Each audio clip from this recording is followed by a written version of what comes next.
அரசியல் ஆயிரம் நேயர்களுக்கு வாழ்த்துக்கள். இந்தியாவை சேர்ந்த கேரளாவை சேர்ந்த ஒரு சகோதரிக்கு ஏமன் நாட்டில் மரண தண்டனை விதிக்கப்பட்டிருக்கு. மரண தண்டனையை கிட்டத்தட்ட நிறைவேற்றக்கூடிய காலம் வந்ததுனால அந்த சகோதரியை எப்படியாவது காப்பாற்றணும்னு சொல்லி அவங்க குடும்பத்தாரும் அவருடைய தாயார்களும் மிக கடினமான முயற்சி எடுக்கிறாங்க. அந்த ஏமன் நாட்டில் இருக்கிற இந்திய மக்களும் இந்த சகோதரியை காப்பாற்றணுங்கிற ஒரு முயற்சி எடுக்கிறாங்க. மரண தண்டனை விதிக்கப்பட்ட அந்த சகோதரிக்கு அவங்க என்ன குற்றம் பண்ணுறாங்க, எதற்காக மரண தண்டனை, இதுலேருந்து அவங்க விடுபடுறதுக்கு வாய்ப்பு இருக்கா, அவங்களை காப்பாற்றுறதுக்குள்ள வழி என்ன அப்படிங்கிற செய்திகளை சில நிமிடங்கள் நம்ம உங்களோட பகிர்ந்துக்கிறதுக்காக தான் இந்த வீடியோவை போட்டிருக்கோம்.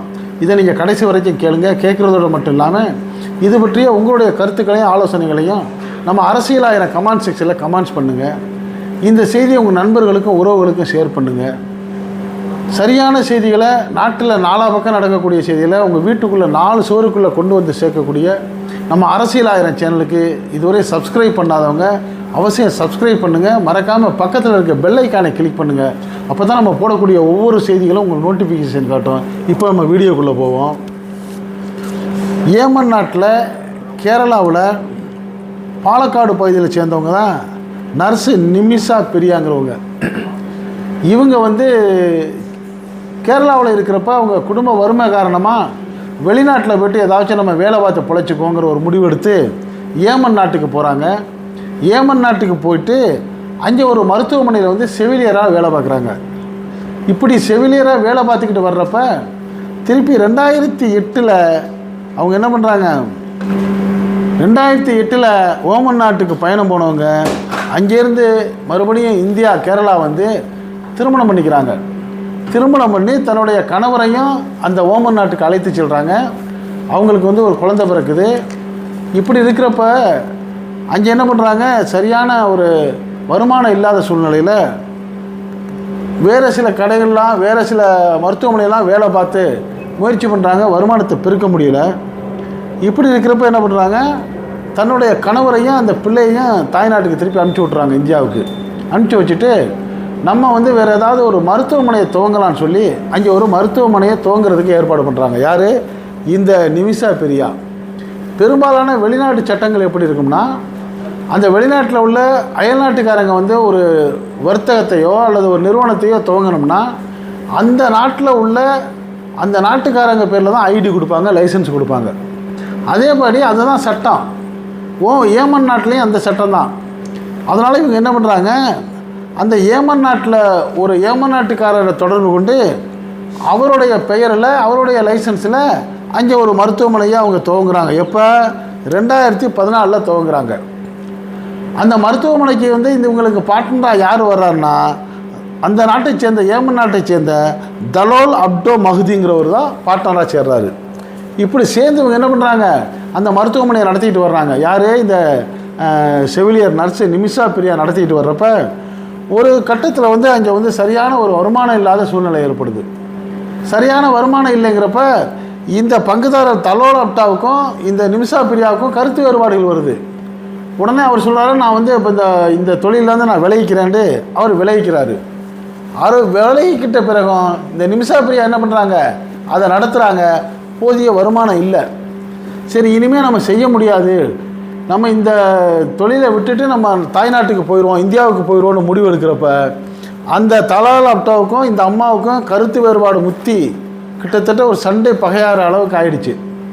பெரும்பாலும் உங்களுக்கெல்லாம் தெரியும், இந்த வெளிநாட்டில் வேலை தேடி போகிறப்ப இந்த மாதிரி லைசன்ஸ் எடுக்கிறப்ப அந்த லைசன்ஸ் கொடுக்குறாங்கல்ல அந்த நாட்டுக்காரங்க, அவங்க என்ன பண்ணுவாங்க, இவங்களுடைய பாஸ்போர்ட்டை வாங்கி வச்சுக்கிடுவாங்க. பாஸ்போர்ட்டை வாங்கி வச்சுக்கிட்டு தான் எக்ரிமெண்ட்டாக போடுவாங்க. அது மாதிரி இந்த அம்மா அந்த தலோல் அப்டா மஹதிட்ட தன்னுடைய பாஸ்போர்ட்டை கொடுத்துருந்தாங்க. இப்போ அவர் தொழிலை விட்டு விலகிட்டதுனால இப்போ இந்த அம்மாவுக்கு தொழில் சரியில்லைன்னா நான் நாட்டுக்கு போகிறேன், என் பாஸ்போர்ட்டை கொடுங்கிறப்ப அவர் கொடுக்க மறுக்கிறாரு. காரணம், 2 பேருக்கும் பல வகையான தொழில் ரீதியான ஒரு புரிதல் இல்லாத கோபம் தாபம் சண்டை இருக்குது. இந்த நிலைமையில் இவர்கிட்ட பல முறை கேட்டு முயற்சி பண்ணுறாங்க. பாஸ்போர்ட்டு கிடைக்கவே இல்லை. எப்படியாவது நம்ம பாஸ்போர்ட்டை வாங்கிட்டோம்னா நம்ம நாட்டுக்கு போயிடலான்னு இந்த அம்மா என்ன பண்ணுறாங்க, இவரை ஒரு நாள் சந்திக்கிறப்ப அந்த தலோல் அப்டா மஹதிக்கு ஒரு மயக்க மருந்து செலுத்திடுறாங்க. இந்த அம்மா தான் நர்ஸாச்சில். இவங்களுடைய திட்டம் என்னென்னா, மயக்க மருந்து செலுத்திட்டா அவர் கொஞ்ச நேரம் மயங்கிடுவார், அவர் தெளிகிறதுக்குள்ளே நம்ம ஆராய்ச்சி பண்ணி அவர் வச்சிருக்கிற பாஸ்போர்ட்டை நம்ம வந்து எடுத்துக்கிட்டு நம்ம எஸ்கேப் ஆகிட்டோம்னா நம்ம நாட்டுக்கு போயிடலாங்கிறதுக்காக இந்த அம்மா முயற்சி பண்ணி அந்த மயக்க மருந்தை கொடுக்குறாங்க. ஆனால் என்ன நடக்குதுன்னா, இவங்க கொடுத்த அந்த மயக்க மருந்தோடைய டோஸ் அதிகமாகிடுது. அதனால் மயக்க மருந்து செலுத்தப்பட்ட அந்த தலோலப்டா மாதிரி வந்து உயிரிழந்துடுறாரு. இந்த இடத்துல தான் மிகப்பெரிய ஒரு சோக நிகழ்வு நடந்துருது. அப்போ உயிரிழந்த உடனே இது உடனே வழக்காகுது. வழக்காகி விசாரணை செய்யப்படுது. இந்த அம்மா வந்து மயக்க மருந்து செலுத்தினது, அவர் டோஸ் அதிகமாக உயிரிழந்ததெல்லாம் நிரூபிக்கப்படுது. இந்த அம்மா ஒத்துக்கிறாங்க. ஒத்துக்கிட்டோன்னு என்ன பண்ணுறாங்க, இவங்களுக்கு வந்து அந்த ஏமன் நீதிமன்றத்தில் விசாரணை நடத்தி 2018 தூக்கு தண்டனைன்னு சொல்லிடுறாங்க. இப்போ தூக்கு தண்டனை விதிக்கப்பட்ட பிறகு இந்த அம்மா என்ன பண்ணுறாங்க, எவ்வளோ முயற்சி பண்ணி நான் வந்து வேணும்னு செய்யலை அப்படின்னு நடந்த விவரத்தையெல்லாம் சொல்கிறாங்க. சொன்னாலும் இதை வந்து யாரும் நியாயம் எடுத்துக்கிறதுக்கு முடியலை. இப்படி இருக்கிறப்ப அவங்க என்ன பண்ணுறாங்க, 2023 ஏற்கனவே அங்கே உள்ள உச்ச நீதிமன்ற கவுன்சிலில் வந்து மனு செய்கிறாங்க. மனு செய்து தன்னுடைய நிலையெல்லாம் விளக்கி எனக்கு வந்து இந்த அதாவது மரண தண்டனையிலேருந்து விடுதலை கொடுங்கன்னு கேட்குறப்ப அந்த நீதிமன்றமும் அந்த அம்மாவோட மனுவை தள்ளுபடி பண்ணிட்டாங்க. இப்படி இருக்கிறப்ப இந்த வழக்கு அப்படியே போயிட்டு உச்சக்கட்டம் யார், அந்த நாட்டுடைய அதிபர் தான். அப்போ ஏமன் நாட்டோட அதிபருக்கு போகுது. ஏமன் நாட்டு அதிபர் என்ன பண்ணுறாரு, இந்த ரிப்போர்ட்டெல்லாம் பார்த்துட்டு அந்த தூக்கு தண்டனையை உறுதி செய்கிறாரு, கன்ஃபார்ம் பண்ணுறாரு மரண தண்டனையை. இந்த மரண தண்டனையை நிறைவேற்றன்னு சொல்லிவிட்டு 1 மாதத்துக்குள்ளே நிறைவேற்றுங்க அப்படின்னு சொல்லி ஒரு ஆர்டரும் போடுறாரு. இப்படிப்பட்ட சூழ்நிலையில் தான் இந்த நர்ஸ் என்ன பண்ணுறாங்க, ரொம்ப கவலைப்படுறாங்க, கஷ்டப்படுறாங்க, கண்ணீர் வடிக்கிறாங்க.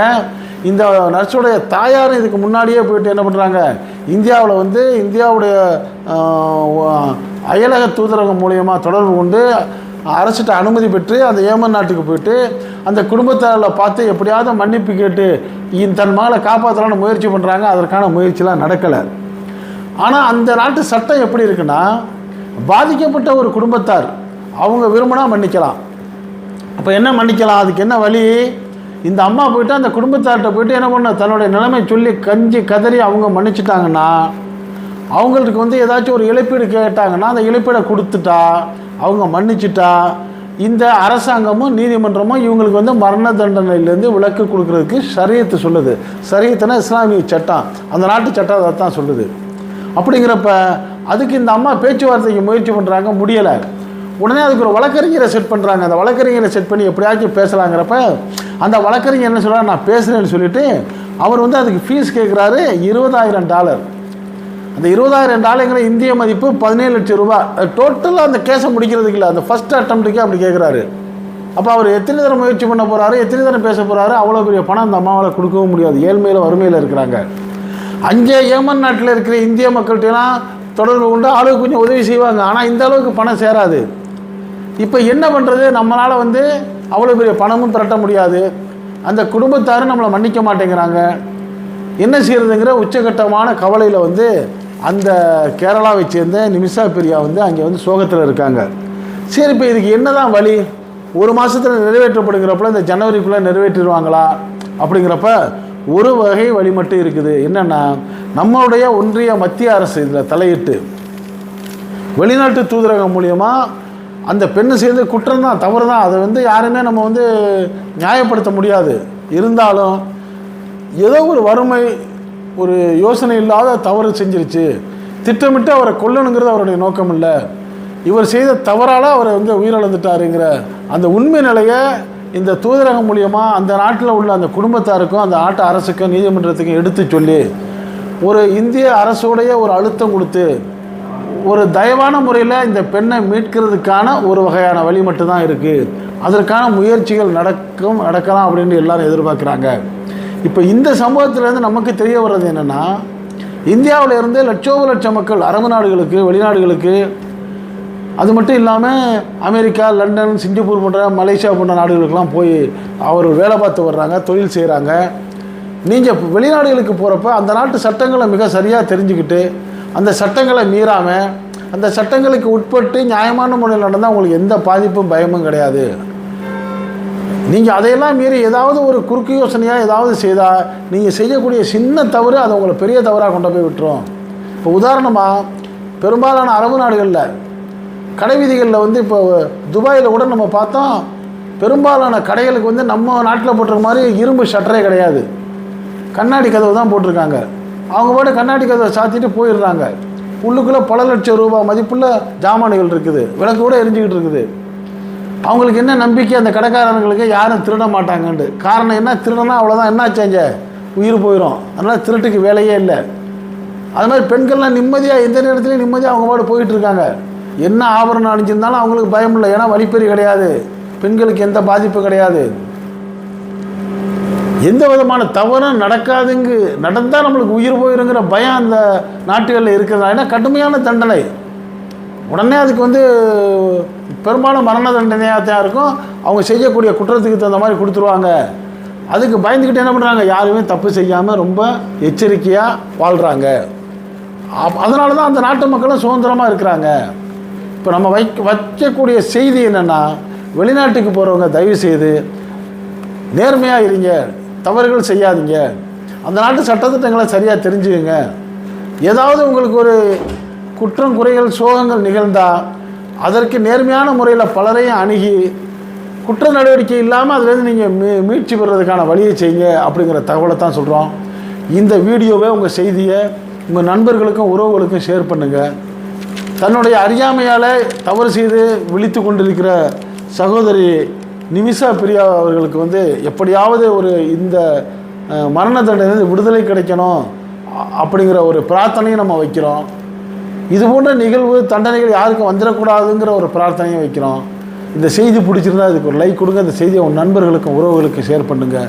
இதே போன்ற செய்திகள் எந்த விதமான இடைச்செருகளும் இல்லாமல் உள்ளபடி நாட்டில் நாலா பக்கம் நடக்கக்கூடிய செய்திகளை உங்கள் வீட்டுக்குள்ளே 4 சுவர்களுக்குள்ளே கொண்டு வந்து சேர்க்கக்கூடிய நம்ம அந்த அரசியலாயிரம் சேனலுக்கு இதுவரை சப்ஸ்கிரைப் பண்ணாதவங்க சப்ஸ்கிரைப் பண்ணுங்கள்.